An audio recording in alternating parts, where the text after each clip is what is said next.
I woke up that morning with a strange feeling in my chest. I couldn't explain it. Nothing loud, nothing heavy, just that quiet warning the heart gives when something is about to go wrong. When I came downstairs, the house felt too still. No cartoons on the TV, no footsteps, not even the sound of a spoon hitting a bowl. Just silence. A kind of silence that made the hair on my arms rise. Then I saw him. Caleb sat at the dining table, his small hands on his lap, his back straight like someone forced him into that position.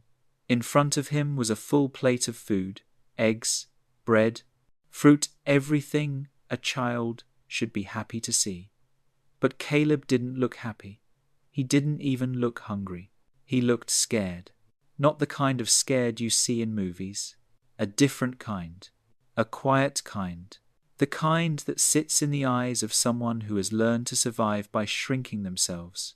I cleared my throat softly. "Good morning, son." He nodded but didn't smile. I walked to the stove, pretending to check the pot, even though I already knew what was inside. I wanted to see if he would move, speak, anything.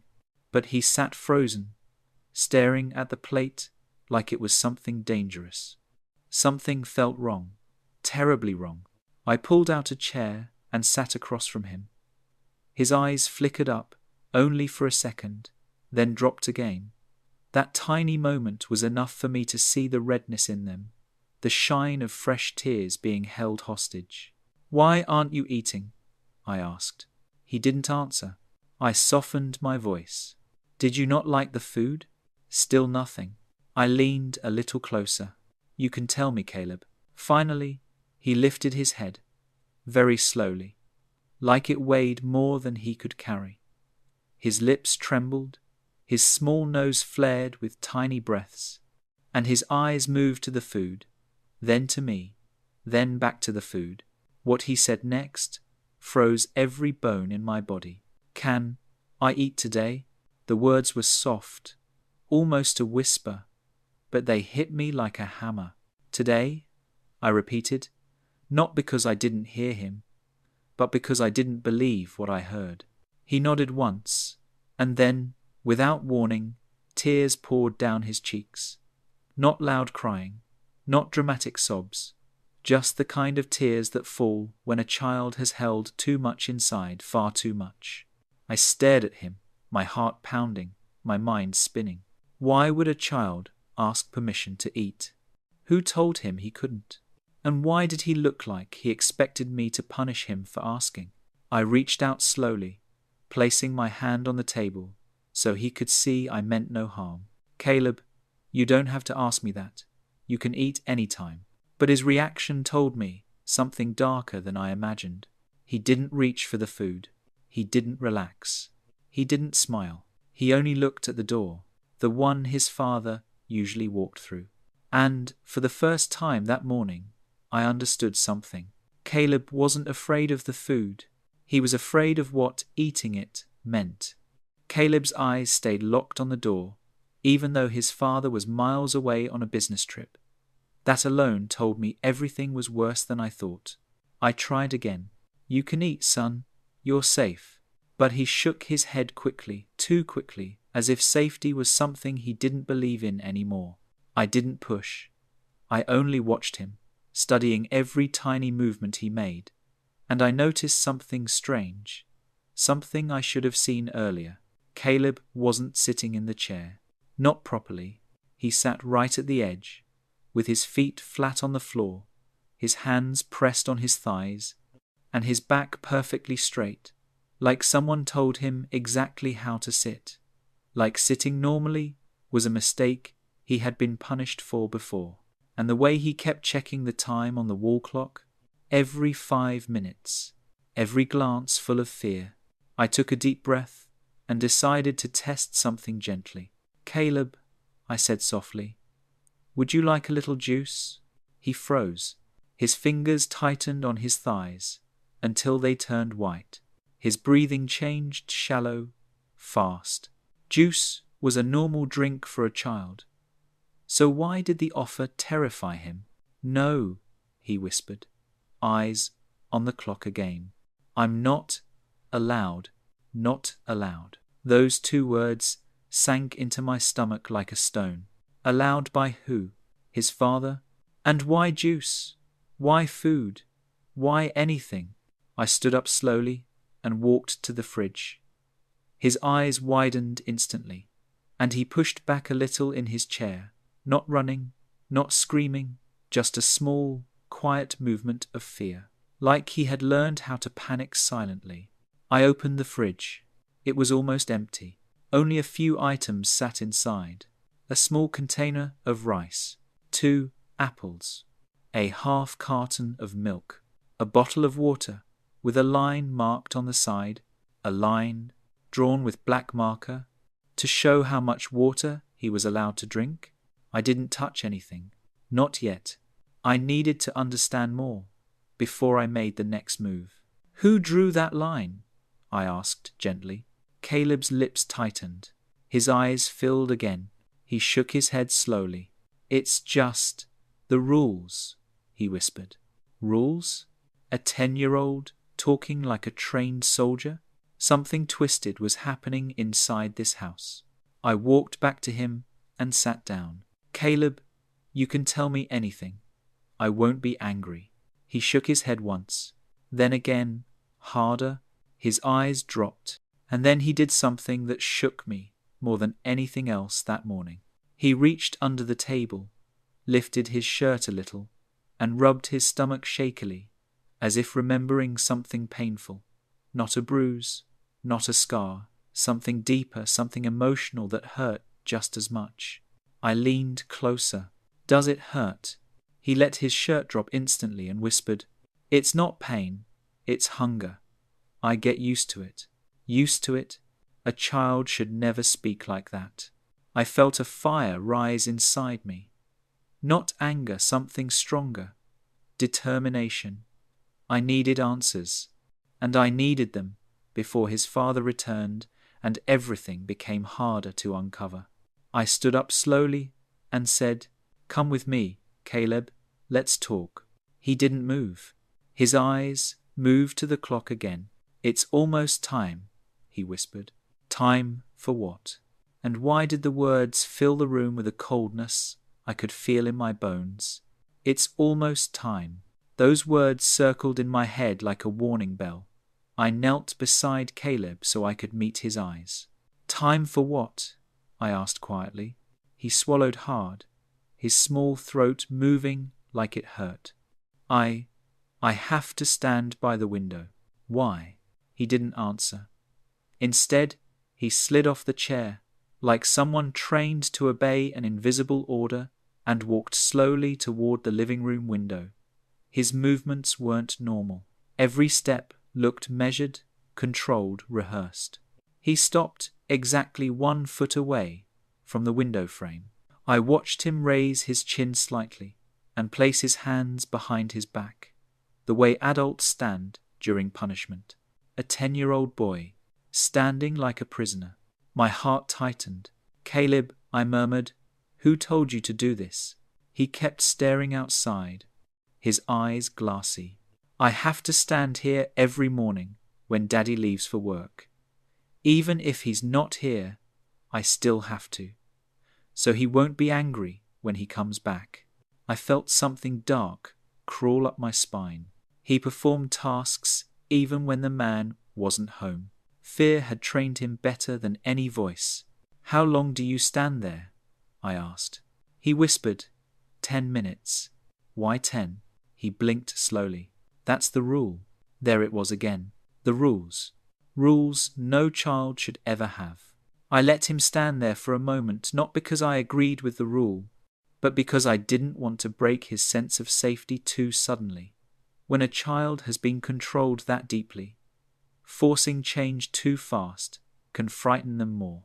While he stared outside, I stepped back and looked around the living room the way I never had before. That's when I noticed them. Small marks on the wall, at perfect child height. Not scribbles, not stains, lines. 11 of them, each one drawn carefully in pencil. like someone marking days, or punishments, or something worse. My stomach twisted. I walked closer, quietly, studying the marks. Some were darker than others. Some were pressed so hard the pencil almost tore the wall. Caleb finally spoke behind me, voice trembling. "Don't touch those." I turned. He was still standing in that same stiff position. His breath was shaking now. "Why not, son?" I asked softly. His lips parted, but only a thin whisper came out. "They are the days I did wrong." "Wrong?" I stepped closer. "Who told you they were wrong days?" He finally turned his head toward me. Slowly, his eyes were wet again, but this time they weren't afraid. They were tired. "The wall keeps count," he whispered. "So Daddy doesn't forget." A cold shiver ran down my spine. The wall keeps count. A child shouldn't even understand a sentence like that. At that moment, a sharp knocking sound erupted from the front door. Not gentle, not friendly. A hard, fast knock, 3 times. Caleb jumped like someone shocked by electricity. His hands flew to his sides. His breathing stopped. "It's him," he whispered. I knew Aaron couldn't be back yet. They said the business trip would take days. So who was knocking like that? And why did Caleb look like the world was ending? My heart pounded as the knocking came again, louder this time. 3 more hits. Someone outside wasn't just knocking. They were demanding to be let in. The knocking shook the whole door. 3 hard hits. A short pause. 3 more. Caleb's shoulders pressed in like he wanted to disappear. I put my hand on his back gently. "It's all right, son. I'm here." But he didn't believe me. His eyes filled again, his breathing too fast, too sharp. "It's him," he repeated. "He came back early. I didn't finish my morning standing. He's going to check. He always checks." His voice cracked on the last word. I walked to the door slowly, my heart beating so loud I felt it in my ears. I looked through the peephole. It wasn't Aaron. It was Mrs. Tilda, the neighbor. But her face, she looked pale, eyes wide, breathing fast. Not normal. I opened the door halfway. "Morning," I said softly, trying not to alarm Caleb. She glanced behind me immediately, eyes scanning the living room like she expected to see something terrible. "Is he home?" she whispered. "Who?" I asked. Her eyes flicked to Caleb, then back to me. "You know who." I stepped outside and closed the door behind me just enough so Caleb couldn't hear. "What happened?" I asked. She swallowed hard. "I heard shouting this morning, very early, a man's voice. Then something fell. It sounded heavy. She touched her chest. I thought he came back. And I thought maybe the boy—" I raised a hand to stop her. "He's not back. Not yet." She looked relieved, but only for a moment. "Daniel, there are things you need to know. Things I've heard for months." Before she could finish, a small sound came from inside something soft, like a sniff or a tiny cry. I turned quickly. Caleb was peeking through the crack in the door. His face was white. He looked like a child who expected someone to punish him just for listening. I went back inside and closed the door fully. "Son," I said softly, "it's only Mrs. Tilda, not your father." He didn't move. He didn't blink, just stood frozen, holding something in his hands. A small black notebook. I hadn't seen him pick it up. "Caleb, what's that?" I asked gently. He hugged it to his chest like a shield. "It's nothing," but his shaking hands told me it was everything. "Can I see it?" I asked. He shook his head so fast it almost hurt to watch. No, Grandpa, you can't. He'll know if someone touches it. Who will know?" His voice dropped to a trembling whisper. "Daddy." He checks the pages. I felt a cold tightness in my chest. "Caleb, What is inside the book? His breathing grew uneven. He slowly opened the notebook, not handing it to me, just letting me look. The first page hit me like a punch to the stomach. A drawing, a child, crying, standing in the corner.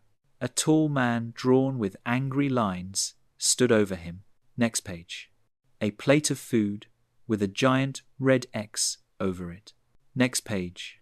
A locked door with the word stop written in shaky child letters. Next. A bed with a figure curled up, tiny, alone. And then a figure lying on the floor, a shadow over them. Caleb closed the book quickly, breathing fast again. I draw the rules, he whispered, so I don't forget. My heart broke. The child had been forced to memorize his own suffering like homework. I knelt in front of him. Caleb, did your father ever hurt you? He looked down. A tear hit the cover of the sketchbook. He says, it's not hurting, he whispered. He calls it fixing. Fixing what? Caleb's lips trembled hard. Me. Before I could speak, a sudden noise exploded behind us.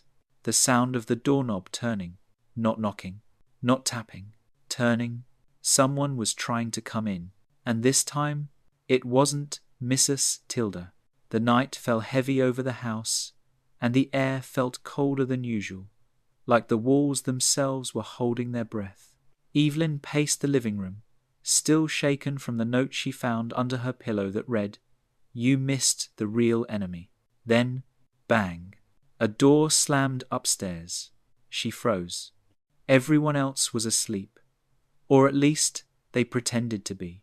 Slowly, she climbed the staircase. Each step creaked, like it was warning her to go back. She reached the hallway dark, silent, except for the faint click, click, click coming from her late husband's study. But the study had been locked for years. Her pulse hammered. She pushed the door. It swung open. Inside, a figure stood over her husband's old desk, flipping through the hidden documents she never knew existed. The figure turned. It was Daniel, her son-in-law, but his eyes weren't panicked or guilty, they were calm, too calm. "I knew you'd come," he said, straightening the papers. "After all, you've been searching for the truth, but not the truth about me." Evelyn stepped back. "What are you talking about?" Daniel held up an old photograph of her husband, smiling, beside a stranger she had never seen. "Your husband wasn't the man you thought he was," Daniel whispered. "And everything happening now is because of the secret he died protecting." Before she could respond, a shadow moved behind her, and the lights went out. At last, the truth could no longer hide. Caleb's fear, the cruel rules, the hidden punishments, all were exposed. Daniel had stood by him, piece by piece, unraveling the twisted control that had held the boy captive for far too long. The shadows that once haunted every corner of the house lifted, replaced by quiet laughter and the warmth of safety. Nina finally faced the reality she had avoided for years, and together they began to rebuild what had been broken. The sketchbook, once a symbol of fear, became a testament to Caleb's strength and resilience. Life would never be the same, but it would finally be free. The darkness had been defeated, not with anger, but with patience, courage, and love. Thanks for watching. Don't forget to like, comment where you are watching from, and subscribe for more interesting revenge stories that will keep you on the edge of your seat.